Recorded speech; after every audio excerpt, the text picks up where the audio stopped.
जय हिंद। नमस्कार। मैं अनुजोत अपने अनुजोत स्पीकिंग चैनल पर। औरंगजेब आज भी हिंदुस्तान में जिंदा क्यों है? औरंगजेब के कब्र पर आज भी कई लोग माल्यार्पण करने जाते हैं और घूमने जाते हैं। ऐसा क्यों है? औरंगजेब जिसका शासनकाल 1658 से लेकर 1707 ईस्वी तक था और इतिहास के क्रूर शासकों में जिसकी गिनती होती है,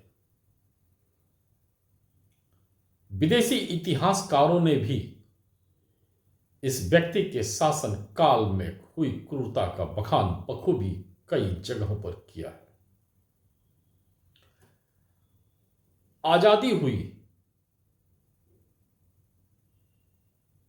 हिंदुस्तान में हिंदुओं के लिए एक देश मिलने का आस जगा।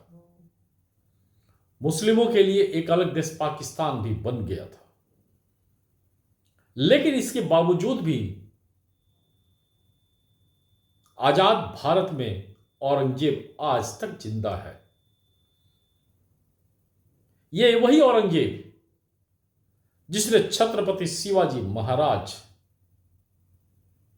के साथ काफी युद्ध किया, धोखा दिया, उनके मौत का कारण बना। यह वही औरंगजेब जो छत्रपति शिवाजी महाराज के मौत के 9 साल के बाद उनके बेटे छत्रपति संभाजी महाराज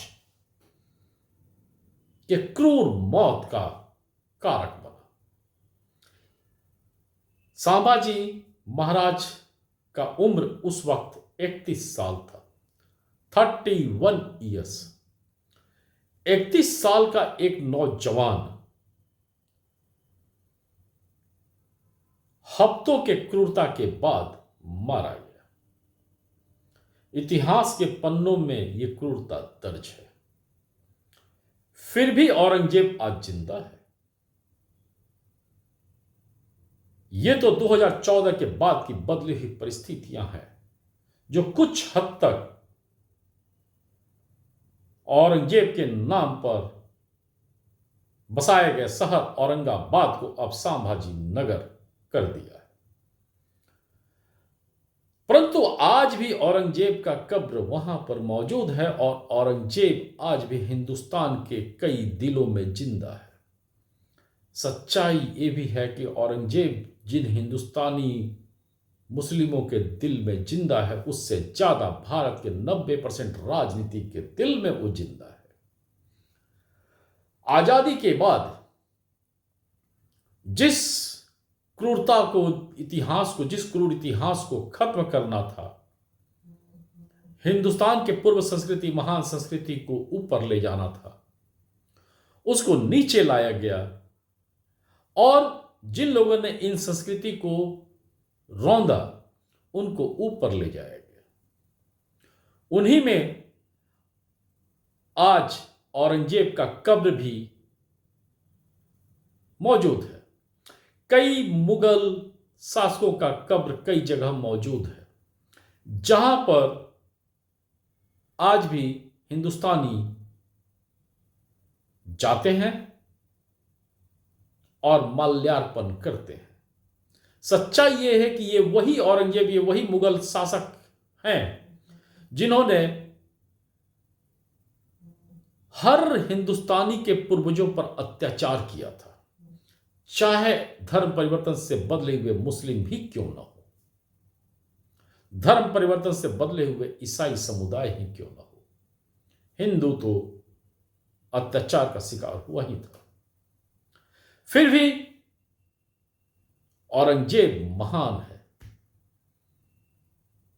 और हिंदुस्तान की धरती पर जिंदा है। इसका कारण, इसका दोष वैसे लोगों पर तो जरूर जाता है, पर सबसे ज्यादा दोषी अगर कोई है तो यह भारत की 90% देश नीति नियम विरोधी राजनीति है। और इस चैनल का उद्देश्य व्यक्ति व्यक्ति में धर्म के लिए लड़ाई करवाना नहीं है, बल्कि इस चैनल का उद्देश्य वैसे तत्वों को हर दिल में पहुंचाना है जो देश की उन्नति के बाधक है, जो देश की संस्कृति के राह के रोड़ा है, जिन्होंने देश के महान संस्कृति को ऊंचा करने के बजाय देश के महान संस्कृति को नीचा करने का काम किया। और इन्हीं के कारण आज धार्मिक कट्टरता भी है और आपसी मतभेद भी है। अतः अनुरोध का सादर अनुरोध सभी हिंदुस्तानियों से है, चाहे आप मुस्लिम हो, चाहे हिंदू हो, चाहे ईसाई हो। हर किसी का पूर्वज डीएनए हिंदू सनातन संस्कृति से जुड़ा हुआ है। आप अगर अपने पूर्वजों का थोड़ा भी सम्मान करते हैं तो अपने इतिहास को जरूर खंगालें,